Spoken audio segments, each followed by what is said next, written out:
Alright, it's 7 o'clock. I'm going to call the Town of Batavia Planning Board meeting to order for Tuesday, October 7th. Please rise for the pledge of the flag. I pledge allegiance to the flag of the United States of America and to the republic for which it stands, one nation under God, indivisible, with liberty and justice for all. Alright, roll call, please, Kim. Paul Marchese. Yes. Paul McCullough. John Partridge. Here. Steve Tanner. Here. Brooks Hawley. Brittany Whitcup. Here. Mike Dana. Here. Kathy Jasinski. Here. John. Here. Designate Mike as our participating and voting member for tonight in place of Brooks. I do have an alteration or amendment to the agenda for tonight. We do have Batavia Cold Storage. We're gonna try to seek lead agency tonight for SEQR. So do I have a motion to amend the agenda and add that as item number 1?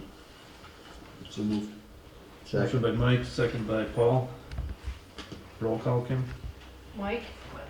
Yes. Paul McCullough. Yes. Paul Marchese. Yes. Don. Yes. Steve. Yes. Kathy. Yes. Jonathan. Yes. All right, I'll entertain a motion to approve the meeting minutes from the September 16th, 2025 regular planning board meeting. So moved. Motion by Steve, I'll second that. second by Paul. All in favor? Aye. Opposed? Thank you. Public comment area, section, anybody here want to speak on any items that aren't on the agenda? Take that as a no. All right, new item number 1 is going to be the Batavia Cold Storage Project in the Egg Park. We have Matt Fitzgerald here to kind of review the SEQR process for this project, and our goal is to seek lead agency tonight. Thanks everybody, Matthew Geissler from Phillips Lytle, Council to the Planning Board. So this is, as you've done in the past, just a simple resolution that declares your intent to seek lead agency status for the SEQR review of this project. This is a 7,000 square foot project going into the Ag Park. So as far as projects go, it's on the smaller side of things. Assuming the board adopts the resolution, we will prepare the lead agency packages, circulate them to all other interested and involved agencies, solicit their feedback, and then at the end of that 30-day period, assuming no agencies object, which we would expect they wouldn't, you'll be the lead agency for the SEQR determination on this project. So happy to answer any questions. Otherwise, we'll continue to work with the town engineering department to answer any SEQR and site plan questions in advance of the upcoming meetings in November. All right, any questions for Matt? All right, I'll entertain a motion to seek lead agency for SEQR. So moved. Motion by Paul McCollum, Second. second by Mike. Roll call, Kim? Paul McCullough. Yes. Mike. Yes. Steve. Yes. Don. Yes. Paul Marchese. Yes. Kathy. Yes. Jonathan. Yes. Thanks, Matt. No problem. All right, our next item on the agenda is the application by Michael Mohun, Toyota of Batavia, to expand the parking lot, including drainage, lighting improvements at 3899 West Main Street Road in Batavia. Mike, do you want to give us Yeah, I a think we're all set. presentation? I I've think. been talking to Steve quite a bit, and I think the only item remaining are the 8 poles installed in the parking lot that have to be measured to make sure that the foot candle does not exceed the maximum limit required by code. And we have a couple plans. One is going to meet with McCabe. We did set them back from the road when we built them, so we may be in compliance, but we have to get a light meter out there, and Steve has volunteered to meet my contractor out there when it gets dark, trying to make sure that we're in compliance. If we're not, we have Plan B, which is to redirect the lights, turn them. McCabe has a lift truck to do that, or build a shroud, what they offer us. So either way, we're going to have it done shortly. Either we're in compliance or we're not, and if we're not, we're going to fix it. And I have a number to fix it. Steve, is that a fair representation of what we talked about? Yep. Okay. Yeah. So we're seeking approval contingent upon the engineers signing off on it after we determine what, if any, remediation needs to be done. Okay. And the property's already been merged, Right. so. Yeah, that merger's been filed with the clerk a couple months ago. Yep, so this project went to county planning on September 11th, 2025. They recommended approval with modifications, and modifications were to merge the two parcels, which has already been completed, and just make sure that it was included in the special use permit, which we discussed in the town, and it's not required to be included in the special use permit. So with that, they recommended approval. So I'll entertain a motion to declare SEQR lead agency for this project. We did get responses back and nobody objected to this board being the lead agency. So moved. Motion by Paul Marchese, Second. second by Kathy. Roll call, Kim? Paul Marchese, Yes. Kathy, Yes. Paul McCullough, Yes. Don, Yes. Steve Tanner, Yep. Mike, Yes. Jonathan. Yes. All right, I prepared the part 2 of the SEQR long form for this project. I'm going to read through that. As always, if anybody on the board has any objections or comments on what I have on this form, let me know, we can discuss it. So number 1, impact on land. Proposed action may involve construction on or alteration of the land surface at the proposed site. For this project, I marked this as a yes, simply because the site was modified from the original condition. All of the listed items are no to small impact for this project. Number 2, impact to geological features. The proposed action may result in the modification or destruction of any unique or unusual landforms for the site, and that is a no. Number 3, impacts on surface water. The proposed action may affect one or more wetlands or other surface water bodies. That is a no. Number 4, impact on groundwater. The proposed action may result in new or additional use of groundwater or may have a potential to introduce contaminants to groundwater or an aquifer. I check that as a no. Number 5, impact on flooding. The proposed action may result in development of land subject to flooding. Based on the mapper, that is a no. Number 6, impacts to air. The proposed action may include a state-regulated air emission source. That is a no. Number 7, impact to plants and animals. The proposed action may result in loss of flora or fauna. That is a no. Number 8, impact on agricultural resources. The proposed action may impact agricultural resources. Check that as a no. Number 9, impact to aesthetic resources. The land use of the proposed action are obviously different from or are in sharp contrast to current land use patterns between the proposed project and the scenic or aesthetic resources. That is a no. Number 10, impact on historic or archaeological resources. The proposed action may occur in or adjacent to a historic or archaeological resource. I checked that as a yes based on the EAF mapper results, but based on the development in the area, all the items listed are no or small impact.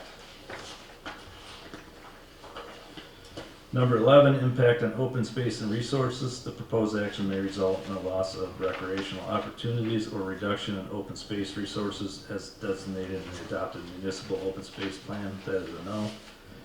Number 12, impact on critical environmental areas. The proposed action may be located within or adjacent to a critical environmental area. That is a no.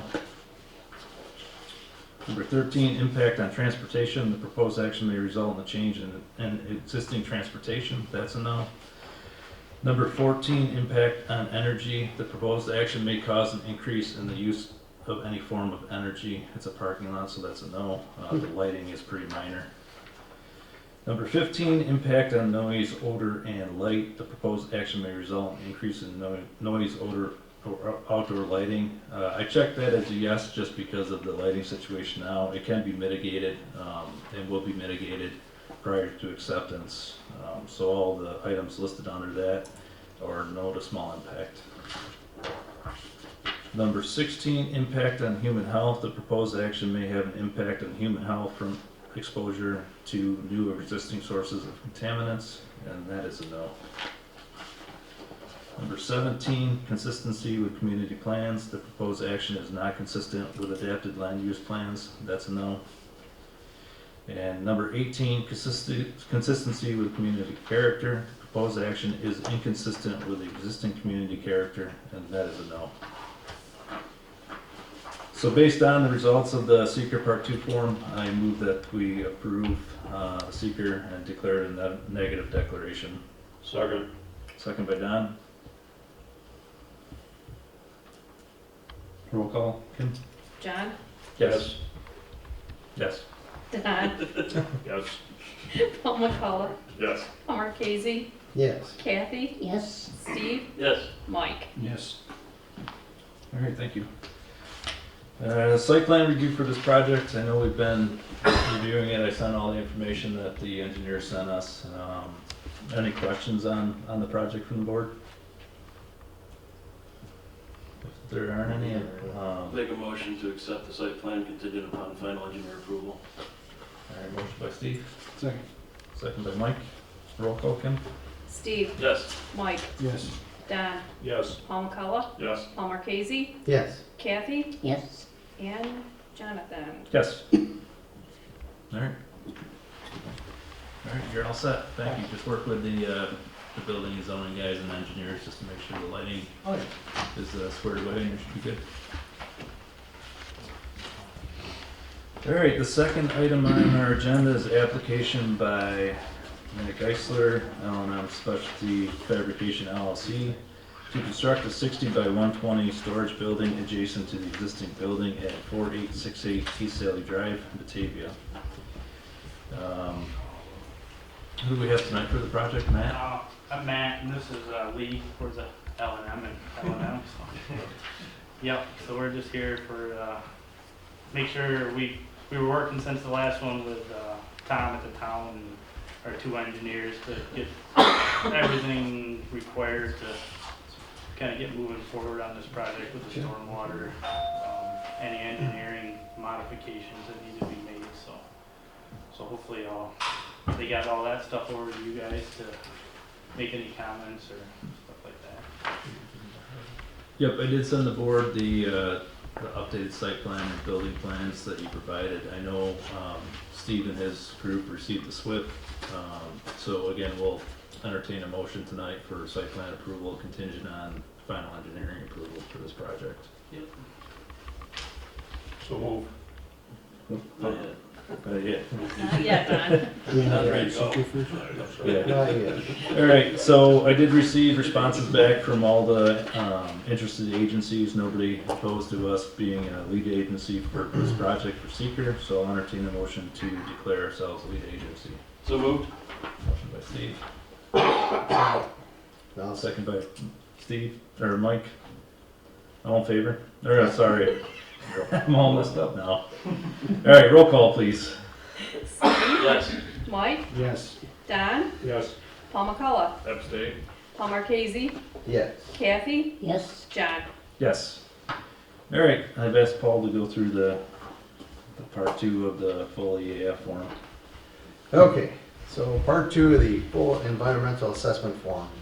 Number 1, impact on land. Proposed action may involve construction on or physical alteration of the land surface of the proposed site. That's a yes. The proposed action may involve construction on land where depth of the water table is less than 3 feet. That's a no, or very small impact. The proposed action may involve construction on slopes of 15% or greater. That's also a no. The proposed action may involve the construction on land where bedrock is exposed or generally within 5 feet of existing ground surface. That's a no. The proposed action may involve the excavation and removal of more than 1,000 tons of natural material. That's a no. The proposed action may involve the construction that continues for more than 1 year or multiple phases. Equally a no. The proposed action may result in an increased erosion, whether from physical disturbance or vegetation removal. That's a no. The proposed action is or may be located within the coastal erosion hazard area. That's a no, and I don't think there's any other impacts on land. Impact on geological features. The proposed action may result in the modification or destruction or inhibit the access to any unique or unusual landforms on site. That's a no. Impacts on surface water. The proposed action may affect one or more wetlands or other surface water bodies. That's a no. Number 4, Impact on groundwater. Proposed action may result in a new or additional use of groundwater or may have the potential to introduce contaminants to groundwater or an aquifer. That's a no. Impact on flooding. The proposed action may result in the development on lands subject to flooding. That's a no. Impacts on air. The proposed action may include a state regulation or regulated air emission source. That's a no. Impact on plants and animals. The proposed action may result in the loss of flora or fauna. That's a no. Impact on agricultural resources. The proposed action may impact agricultural resources. That's a no. Impact on aesthetic resources. The land use of proposed action are obviously different form or are in sharp contrast to the current land use patterns between the proposed project and a scenic or aesthetic resource. That's a no. Impact on historic or archaeological resources. The proposed action may occur in or adjacent to a historic or archaeological resource. That's a no. Number 11, the impact on open space and recreation. The proposed action may result in the loss of recreational opportunities or reduction of open space resource as is designated in an adopted municipal open space plan. That's a no. Number 12, impact on critical environmental areas. The proposed action may be located within or adjacent to a critical environmental area. That's a no. Number 13, impact on transportation. Proposed action may result in a change to existing transportation systems. That's a no. Number 14, impact on energy. The proposed action may cause an increase in the use of any form of energy. That's a no. Impact on noise, odor, and light. The proposed action may result in an increase in noise, odors, or outdoor lighting. That's a yes. The proposed action may produce sound above the noise levels established by local regulation. No or very small impact. The proposed action may result in blasting within 1,500 feet of any residence, hospital, school, licensed daycare center, or nursing home. That's equally a no. The proposed action may result in routine odors for more than 1 hour per day. That's a no. The proposed action may result in light shining onto adjacent properties. That's a no. The proposed action may result in light creating sky glow brighter than existing area conditions. That's a no. And the other impacts we cited as temporary during construction. That's a no as well. It'll be minimal during their construction. Impact on human health. Number 16, the proposed action may have an impact on human health from exposure to new or existing sources of contaminants. That's a no. Number 17, consistency with community plans. The proposed action is not consistent with adopted land use plans. That is a no. Number 18, consistency with community character. The proposed action is inconsistent with the existing community character, and that is a no. And that is the full form, so I would have a motion to declare it I guess a negative declaration, right? Yep, motion by Paul Marchese. Do I have a second? So moved. Second. Second by Mike. Roll call, Kim? Paul Marchese, Yes. Mike, Yes. Steve Tanner, Yes. Don, Yes. Paul McCullough, Abstain. Kathy Jazinski, yes, and Jonathan. Yes. All right, the site plan review, this did go to county planning on September 11th, 2025. They recommended approval and stated that the storage building should pose no significant countywide or inter-community impact. I sent the board all the latest plans from the applicant. Any questions on the site plan? Matt, do you have anything to add before we vote on approval? No, we're just gonna match the color of our existing building so it all matches with the kind of a layout and pretty straightforward, simple building really. Okay. I'll entertain a motion for site plan approval contingent on final engineering approval. So moved. Motion by Don, second, second by Kathy. Roll call, Kim? Don, Yes. Kathy, yes, Paul Marchese, Yes. Paul McCullough, Abstain. Steve Tanner, Yes. Mike Dana, Yes. Jonathan. Yes. All right. Thanks. Good luck with your project. Thank you. All right, the next item on our agenda is the application by Upstate Niagara Co-op to install a new outdoor substation air chiller system at the existing facility at 4815 Ellicott Street Road, Batavia. We did receive responses from interested agencies, and nobody objected to us being the lead agency for this project. So I'll entertain a motion to declare ourselves lead agency. So move. Motion by Paul, Second. second by Paul. Roll call, Kim? Paul McCullough, Yes. Paul Marquesi, Yes. Kathy, Yes. Don, Yes. Steve, Yes. Mike, Yes. John. Yes. All right, I asked Steve Tanner to go through the SEQR part 2 for this project, so he's gonna run through that now. As we all know, that this isn't a wellhead protection area, so it's a type 1 action. Went through the full EAF. For impacts on land, I checked that as a no, given that they're not really putting anything up in the air off of the, changing the ground elevations. You know, the cooling towers are behind a fenced area. So I felt that was a no, given this very small change to the site plan. Impact on geological features, it does not impact any of them. Impacts on surface water, the proposed action may affect one or more wetlands or other surface water bodies, that's a no. Impact on groundwater, that is checked as a yes. With the items being, the reason that being a yes is that the project's in a wellhead protection overlay zone. The owner must follow the requirements of section 235-33 of the Town of Batavia Town Code. That being said, once that mitigation effort is made, all of the items are small or no impact. So impact on flooding, there's no impact on flooding, so that's a no. Not creating any new impervious areas. Impact on air. The proposed action may include a state-regulated air emission source, that's a no. Impact on plants and animals. The proposed action may result in loss of flora or fauna, that's a no. Impact on agricultural resources. The proposed action may impact agricultural resources, that's a no. Impact on aesthetic resources.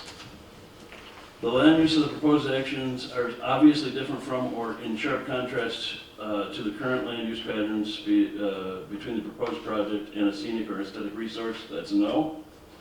Impact on historic and archaeological resources, it's going right in the parking lot where it was already previously disturbed, so that's a no. Impact on open space and recreation, that's a no.